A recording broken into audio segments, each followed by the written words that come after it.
My name is Scott Erven. I've done a fair amount of research on medical device security. Sean Merdinger also helped me out on a significant amount of this research that I'm going to show you on internet-facing medical devices and direct internet-facing attack vectors and threat modeling that we did. So there's a Twitter handles if you want to hit us up, get a hold of us, contact us or anything. So I often get asked kind of, why are you researching medical device security? What's your intent? Why do you even care about this, space? And personally, I've been in, security and IT for just over 15 years, but I've spent over 5 years specifically in healthcare security. So I've been in this space and I'm fairly familiar with it. And it's really, to me, it's kind of a patient safety issue that I see.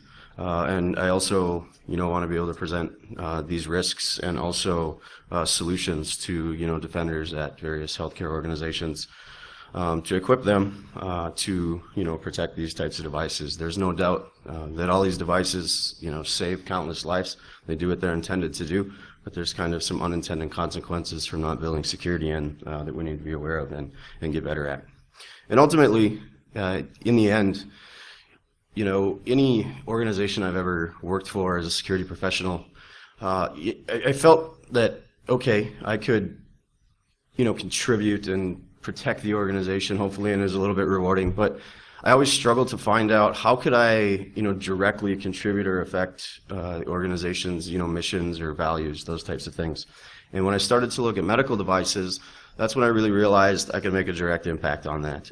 Locating vulnerabilities in these devices, working with the manufacturer to get them resolved and get them fixed, that's really rewarding. And that's when you kind of can look at this stuff as a security person and really say, I think, I contributed to patient safety. And pretty much any healthcare organization, who works for healthcare in here? Good. So I assume most of them say something about patient safety or quality care. Otherwise, you should probably find another organization to work for. Right? So also, there's a lot of folks that have kind of been misinformed, right? Physicians, public, just everybody. This is an excerpt out of one of the FBI. It was a private industry notice, but know that within a week or two, these private industry notices end up on the internet, so I'm not sharing anything I shouldn't be sharing. But it said the biggest vulnerability was the perception of IT healthcare professionals' beliefs that their current perimeter defense and compliance strategies were working when clearly the data states otherwise. So that's pretty powerful to come from the federal agency to say, hey, this is an issue, you guys need to wake up, you're behind. The other thing, if you're familiar with some of the research I did back early in the year, like in February or March, when I looked at specific devices, I got a lot of comments on the media articles that from the physicians and even from security professionals inside the healthcare organization, and they said, we understand that these risks are in the devices, but we guarantee you they're segmented off too, and we guarantee you they're behind firewalls. And I put my PhD credential on the line for that. So hopefully maybe I should email that guy back and tell him to strip his PhD title, but after I should look at my presentation. But anyways, I mean, it's definitely kind of why we wanted to look at the internet-facing stuff, to give, the public, to give people awareness into, what is the risk? Can these be accessed? I know personally that segmentation is becoming less and less likely inside of the healthcare organization because we're having to tap these devices into the medical record and share all this data in real time. And in order to do that, you got to open up and become a flat network. So I knew that reality was there, but people still think, and that goes to what the FBI is saying, that their perception is a little bit different than reality. This is kind of interesting. Sean found this from Avi Rubin, and he said, I've never seen an industry with more gaping holes. If our financial industry regarded security the way healthcare sector does, I would stuff my cash in a mattress under my bed. So that kind of goes, to show, and we continue even the financial industry to see breach after breach, and that's kind of an opinion of, how far even behind financial and retail that we are in healthcare. So also, just to give you an idea on this disclosure process for, what's in this talk here today. It was back in April when we set out these SMB findings, had a call with DHS and ICS CERT, and the end of May were some of the additional disclosures on some of the defibrillator stuff that I'll talk about, and anything where I mention healthcare orgs, unauthenticated access, those types of things. And we've also provided ongoing assistance to various, federal agencies, healthcare orgs, manufacturers. So I'm not drawing any 0 days today. Most of what I'm showing you is actually threat modeling. There are attack vectors that I'm going to show you, and the vulnerabilities. Hello everybody, this is Iron Geek. Unfortunately, we had some technical difficulties. The Erven media seized up again, and we don't get any live video or audio from here out. However, the slides do continue. If you check in later on, you'll see that the audio starts up again around the 17-minute mark. Sorry for the inconvenience.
So you can just use new software radios and replay attacks against these devices. I mean, it's close proximity attacks, but you can change configuration values. So you can change upper and lower sensing limits of when these, implantable defibrillators actually sense that you're going into cardiac arrest and initiate. You can also change like joule values, which change the limit of how many joules to deliver when it actually begins to induce shock. Second one here, this is pediatrics nuclear med imaging system. And the bottom one, this is interesting. You see anesthesia workroom. So anesthesia workroom, probably not actually associated to a medical device or anything like that. It could very well just be a nurse's station that happens to be an anesthesiologist or something like that. But the top one here is a little bit more interesting because that one says anesthesia OR. So if you know anything about the OR environment, again, it's very sterile, it's very controlled. They're not going to have excessive items in the OR. So this is pretty much certainly an anesthesia cart workstation inside of the OR that, as an attacker, I know specifically where to go to hit that anesthesia cart inside the OR now. All right, so you found one organization that happened to have 12,000 employees and dumped 70,000 systems, and you showed me showed us some examples, right, of some of these devices. So not only did we find thousands of healthcare organizations with this issue, and this is just a specific one, but it also wasn't just a couple devices.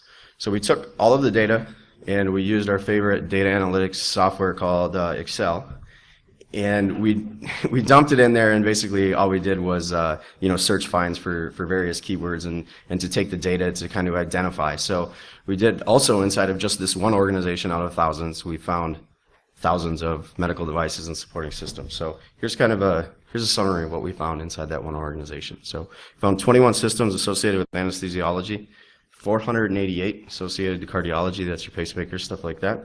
133 associated to infusion systems, so infusion pumps, those types of things, the back-end systems that communicate with the infusion pumps.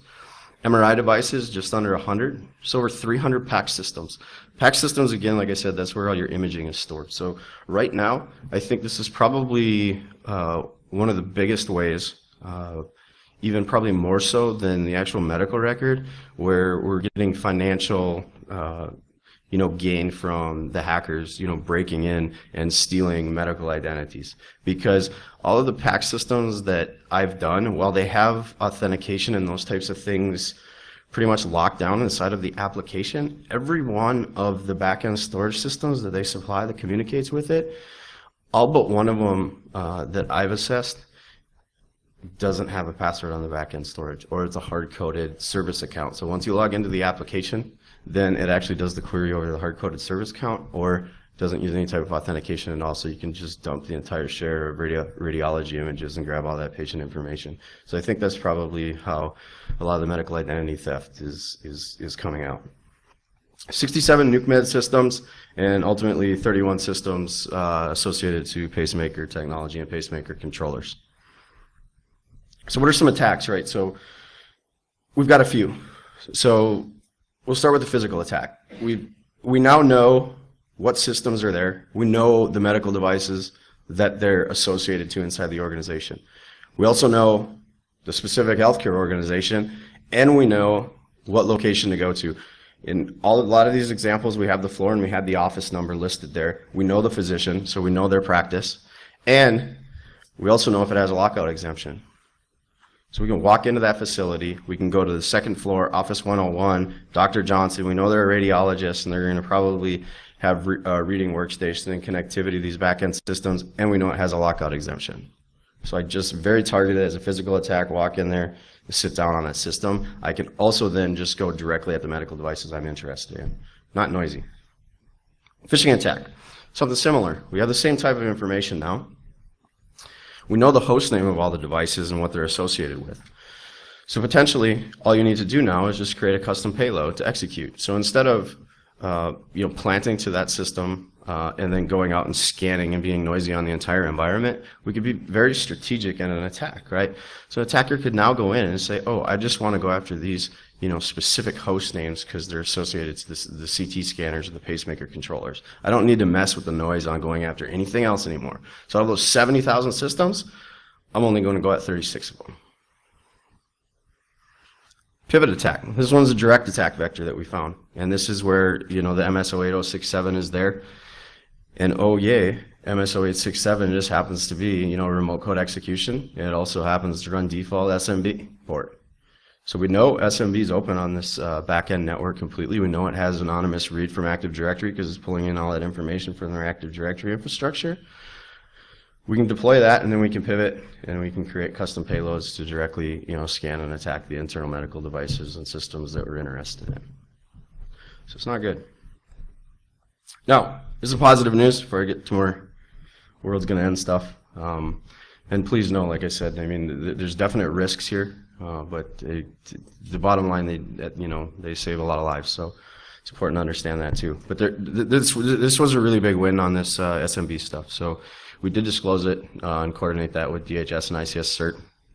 And we actually had the healthcare organization that's been using the example here. They actually reached back out. They were actually willing, and they shared with me, and I won't share it with you because it's confidential, but they stepped up. They handled it very maturely, which this was the first time that ICS CERT has handled coordination between a security researcher and an actual healthcare organization, third party. So ICS CERT has been working with us and handled lots of cases where we've reported disclosures to medical device manufacturers, but this is the first time that they had worked with a security researcher and an actual healthcare organization. So it was very positive. They shared the full incident response documentation. It was very thorough. They actually caught things that I could indicate on what types of attacks, but because I wasn't an actual attacker and I was open source tools, some of the stuff that they found I hadn't reported, but they were able to confirm. So it was very thorough. It was a very positive, I think, experience for everyone. Obviously, it's a little uncomfortable in any situation when you're reporting issues, but it was definitely a positive and new steps and new things when we're dealing with this coordinated disclosure. So I was happy with that. So, all the SMB things, so are they directly on the internet? So I showed you how we could pivot, get into these organizations and get to them over the internet, but are they directly on the public internet? Yeah, they are. It's not as gloom and doom as you would think. It is limited. There's two reasons for that. One, you don't have access. A lot of these things are custom, they're proprietary, so you don't have access to banners or things like that you could query in Shodan. Also, they're customized ports. We did run some customized port stuff, like I said, with Shodan and find some stuff. But it's not, hundreds of thousands of devices just sitting out there. In many cases, they utilize public cellular carrier networks. I'm going to show you an example here with some defibrillators from Zoll. So what do we find? This is just a brief overview. I'm going to show you a little bit on two of these examples just for time's sake, but we did find defibrillators, external defibrillators, sitting on the public internet. We also found fetal and infant monitoring systems directly on internet, found home-based EEG systems, and we found a lot of PACS imaging systems, which I said before have very weak back-end infrastructure. They were sitting directly internet facing. So what else did we find when we were looking at this internet face? Well, we found healthcare systems, completely unauthenticated edge routers into their entire network. Found device manufacturer infrastructure. There was anonymous FTPs, those types of things that have patient data and all of that in there. And third-party contracted organizations for these healthcare institutions that had things like FTP service with anonymous, things open that had confidential type data inside of them. So Sean actually did this one. He found this initially in 2012, and this was on fetal monitors. And I'm not going to name the manufacturer on this because on this one I don't think it's a manufacturer problem. We didn't find too many, so it was clearly, and there was no indication in their documentation that they recommended it being on the public internet. They clearly recommended otherwise, so it's not a specific manufacturer problem, although Sean did work with the manufacturer to reach out to some of those customers. But he disclosed it in 2012. We redisclosed it and re-updated it May 18th. So this is just a quick Shodan map. There's 28 that were left out there when we happened to check it that were still sitting on public IP space. And over half of them still had 2003 server IIS-6, plenty of vulnerabilities to take those systems over as well. They had a remote desktop, full web access for support as well. And some of that had default type credentials associated with it in documentation. So who would do this? I mean, this is another thing, right? It's another good question. Like, who's going to do this? Well, there's a case of, okay, your adversary only cares about, they only care about financial gain, and I agree with that to some extent. Right now, those are the indicators that we see. Who read about CHS hack, community health, 4.5 million? So is there anyone in here that got anything out of that other than 4.5 million patient records being exposed? Anybody? What's that? Like, was there anything else that stood out in any of the reports or anything other than just the fact that 4.5 million patient records were stolen? No.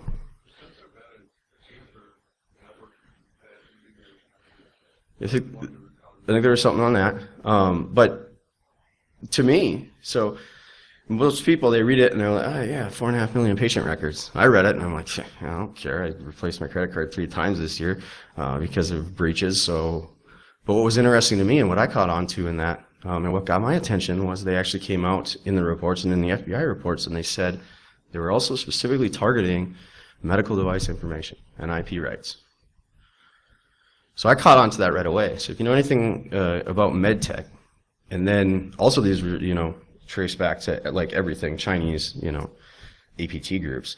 But nonetheless, if you know anything about China and the medtech industry, there's a huge push in China right now to develop medtech because they're having to import everything from other countries, from Europe and from the US. So there's a huge thing. So it does align for intellectual property stuff, these attacks against these healthcare organizations, and similar attacks in the last year against medical device manufacturers, that they're going against intellectual property rights. So that may say, oh, well, it's only about financial gain. Well, I don't think that's the case.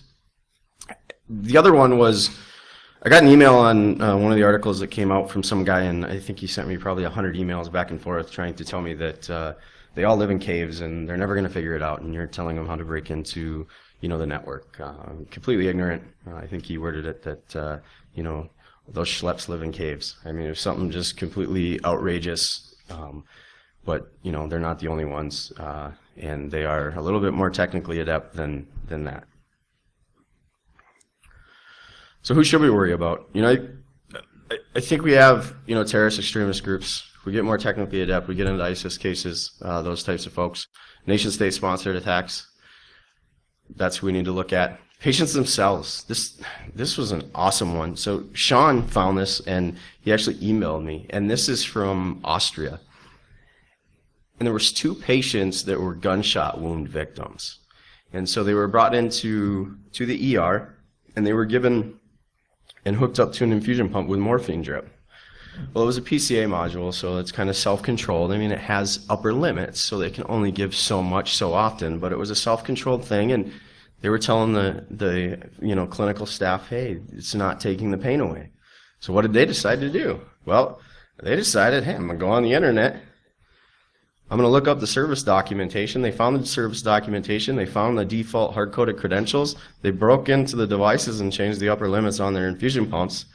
A couple days later, they're wondering why they're not responding to meds. They developed like they basically got used to all the meds, and so they weren't working anymore. So that's kind of something I'd never thought about before, was the actual patient themselves. It was interesting when Sean sent me that article, and I was like, oh, it's kind of an interesting story or way to look at it too, that it's not just who you think of.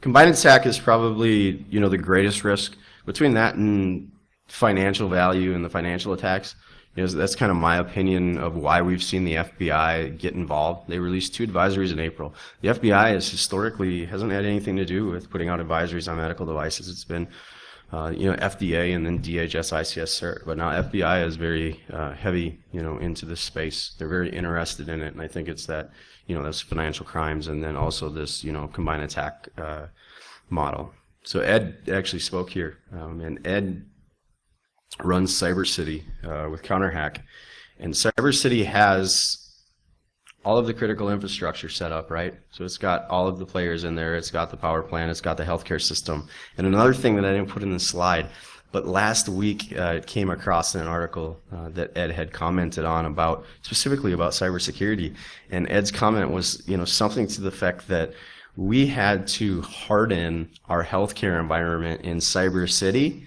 because it was just too easy to hack if we didn't. So that was kind of a, a bold statement there, and but I think a realistic statement as to, how far we're really behind. Kind of an eye opener though. So has an attack already happened? That's the other thing I get is, all right, we have risk versus likelihood. And I think it's clear there too, because a lot of people say, well, there's no risk in an attack against the medical devices. So we have to start further discussing, what that is. The risk, I think if you look at the risk, there's no doubt. Like I've shown that there's significant risk there, and you can do bad things to these systems. So then it becomes, what's the likelihood of that actually happening? And then it comes down to, has an attack already happened? And I like to then look at it of, well, is the attack intentional and targeted or unintentional? And how do we look at that going forward, and how do we get some of that data? Well, we have a challenge right now. Closed source closed source code. We have specialized proprietary protocols on these devices, so it's very hard. The forensic capabilities on these devices are lacking. They're very weak, and without that trail, how do we prove it, whether intentional or otherwise? How can we go back and look at it? So I'll tell you about some research that's upcoming here, where we're going to start to look at some of those ideas, since the devices themselves lack that stuff. But I can't tell you if an attack's already happened. I can tell you several 100,000 is the words from the FDA on medical device malfunction related deaths and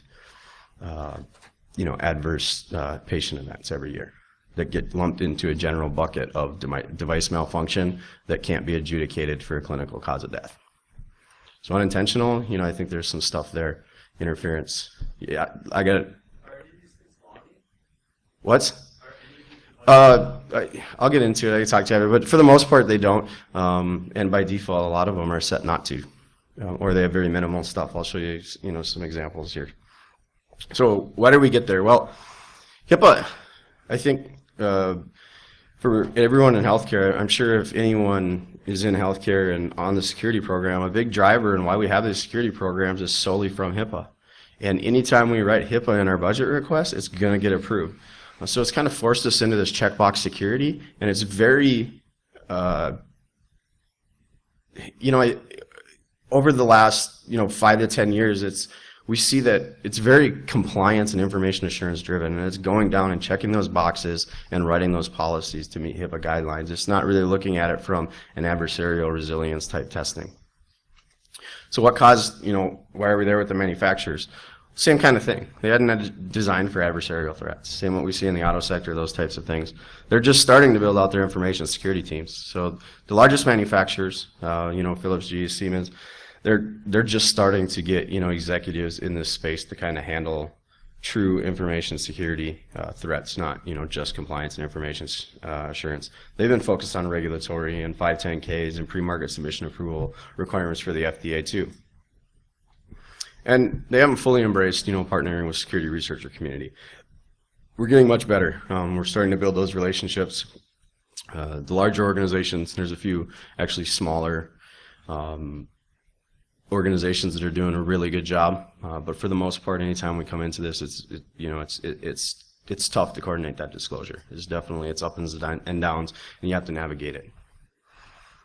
So where's the disconnects from the healthcare organization and the manufacturers? Well, who in healthcare here has had one of these and they say they can't patch, these types of devices? Anyone?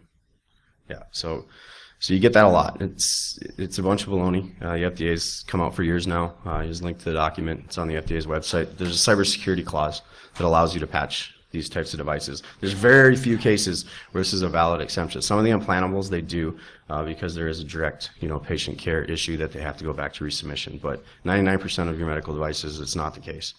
Been told they can't change hard-coded support accounts, admin accounts. This is another big one.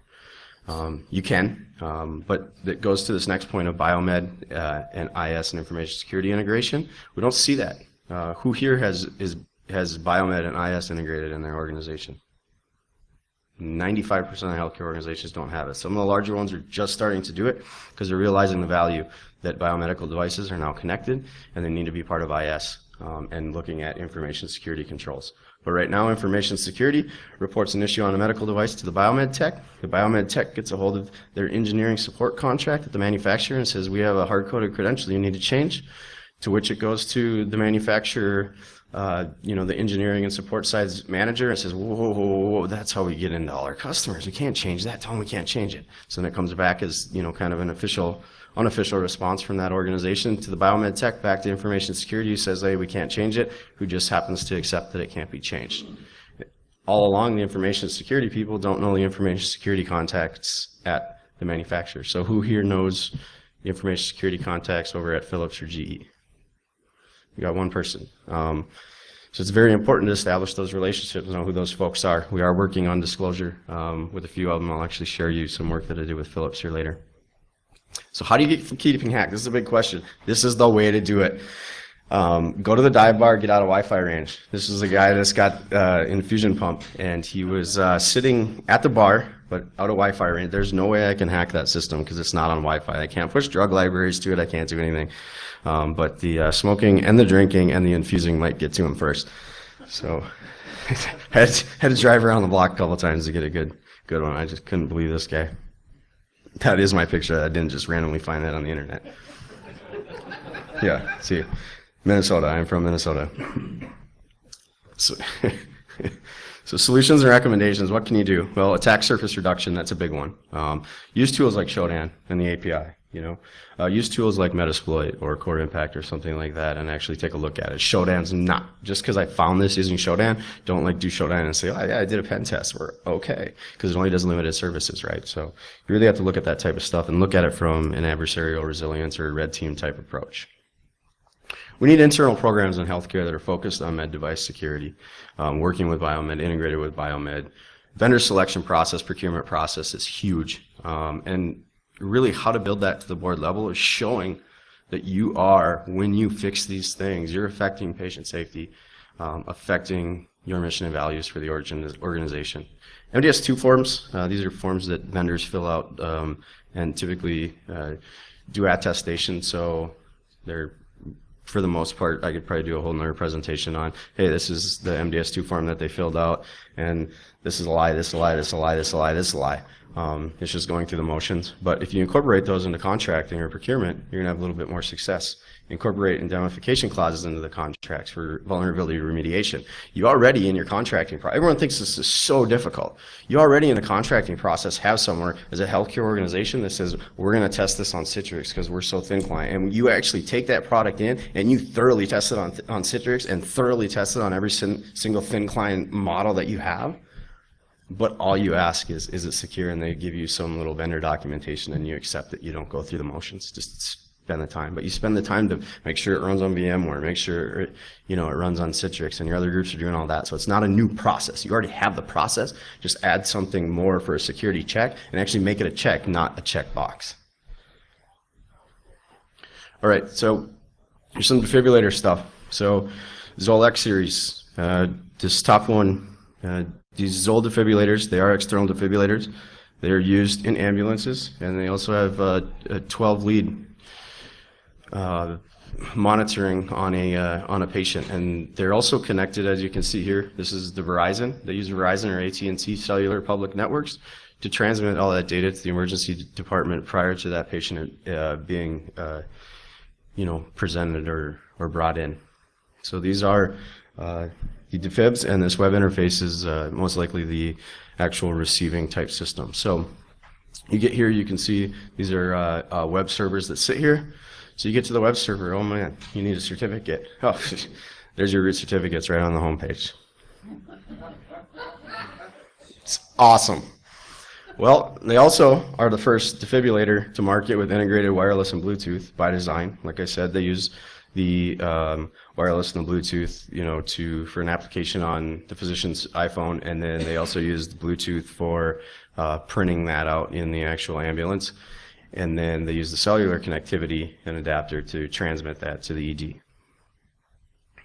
All right, so this is kind of an example of how you can use documentation if you ever are interested in researching these devices without having your hands on the device. I haven't ever researched this device, so I don't know 100% what's vulnerable, what's not, but I just want to show you an example of how you can look at this and get very detailed information just going off documentation and support manuals that are available online. So this is how you would rewrite, the config file. We know, okay, well, it's zolconfig.xml. That's a file that sits on that device that handles all the configuration parameters for this type of device. We also know, okay, now we got to get to the supervisor menu in order to do that. Well, here's how you get to the supervisor menu on this defibrillator, and here's all the critical parameter values that can be altered, and how you alter them, and what the acceptable values for that parameter are. Well, in order to get into supervisor mode, you can see here in the top one that, hey, you need a 4-digit code, right? You can't just get into this thing, right? You need a code. 1, 2, 3, 4. Also, back to logging question that I had.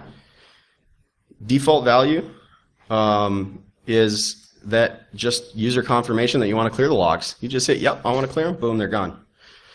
Or you can enable the passcode. Passcodes, again, sets 1, 2, 3, 4. So really is that a secure design? I don't think it is. Like I said, I haven't had my hands on this device. There's a huge attack surface. There's wireless, there's Bluetooth, there's, the cellular stuff for a defibrillator. I mean, it is an external defibrillator, don't get me wrong, but it is a pretty big attack surface. So was it a problem? Was it just a problem with, the one product line at Zoll? No, there's all your service and supervisor passcodes for the rest of their product lines too. So there's the M series, R series, E series, and X series configuration passwords, as well as supervisor and service passcodes. And here's the CVEs for those defibrillators. So we released these at DerbyCon, and this was the first time too.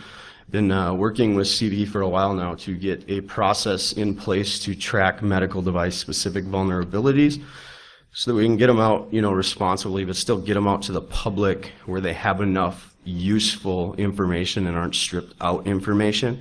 And so these were the first 2 CVEs published where we worked through that process. So, hats off to them. I've got some more stuff I'm going to show you here. So how are vendors changing? Well, they started engaging with researchers, right? Philips, I worked with them. They came out with this disclosure positioning. I'll show it to you here. Pretty standard. They're going to come out with responsible and coordinated disclosure policy by the end of the year for security researchers to break that barrier that I talked about. Not only for security researchers, I mean, even healthcare organizations, that whole barrier between information security and biomed never getting to their security staff. This will allow them to track them inbound, and so that they're aware of them and can fix them. They've been doing a really good job, Philips and GE as well, on handling this type of stuff. So what's coming up in this space? Well, there's a couple medical device events. We've made some progress here.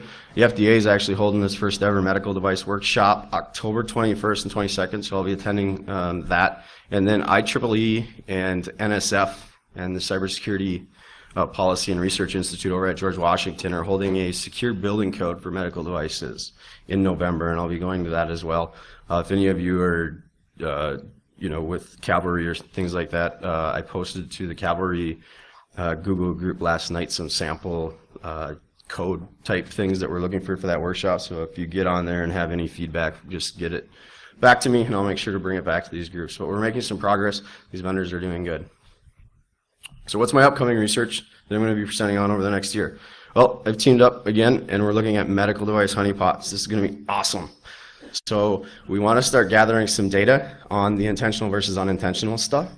And we also are standing up, rogue honeypots that are going to contain fake patient information and start looking at attack vectors, attack origins, those types of things from FTP sites. So we're putting out honeypots and we're going to start gathering some of this data. So hopefully within the next 12 months, I'll be able to start talking and presenting some of that research. I also want to let you know that I am currently coordinating disclosure. I won't say with who, but it's a very large medical device manufacturer on what I believe are potential vulnerabilities. Significant number. I'm not talking 10 or 20. I'm talking a significant number of vulnerabilities that we're working through disclosure on. So far, that manufacturer's been very positive to work with. I worked with them previously, and they've been very responsive, and they're actually doing the right thing and putting the resources behind it. So because of that, I want to give them some time to get those things fixed and make sure it's a positive experience, overall, because it's really, precedent setting, I think, on what's going to come out of this one. It's a big manufacturer, And as we work through the process, I think it'll be positive for everyone. And know that CVEs have been reserved for every one of those. They are not publicly released yet. We will release them when I disclose it publicly.